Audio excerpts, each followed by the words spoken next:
स्वराज मराठीमध्ये आपलं स्वागत आहे. सर्वसामान्यांचा आवाज, निर्भीड, बेधडक, स्वराज मराठी.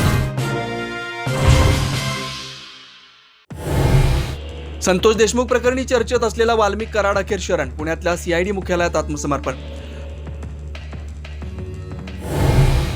गुंडांचं राज्य चालू देणार नाही, मुख्यमंत्री देवेंद्र फडणवीसांचा इशारा. बीड प्रकरणी दोषींना सोडणार नाही, देशमुख कुटुंबियांना आश्वासन.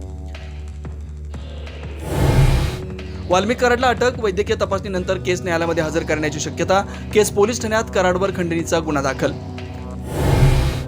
दोषी आढळल्यास कोणतीही शिक्षा भोगण्यास तयार, स्वतःचा व्हिडिओ शेअर करत वाल्मिक कराड पोलिसांना शरण.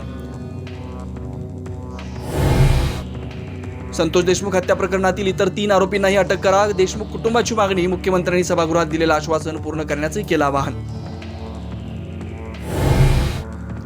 शरण आलेल्या आकावरही 302चा गुन्हा दाखल करा. मुख्यमंत्री फडणवीसांच्या भेटीनंतर आमदार सुरेश धस यांची मागणी, तर संपत्ती जप्त केली म्हणून कराड शरण आल्याचा दावा. आमदार सुरेश धस यांनी माफी मागितल्यानं मी त्यांच्यावर कायदेशीर कारवाई करणार नाही, अभिनेत्री प्राजक्ता माळेंचं स्पष्टीकरण.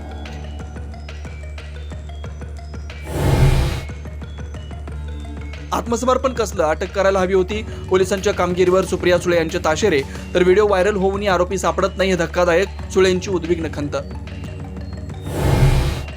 धनंजय मुंडेंना मंत्रिपदावरून काढल्याशिवाय न्याय मिळणार नाही, संभाजीराजे छत्रपतींचा हल्लाबोल. तर मुंडे आणि फडणवीसांच्या भेटीत नेमकी काय चर्चा झाली हे समजलंच पाहिजे, संभाजीराजेंची मागणी.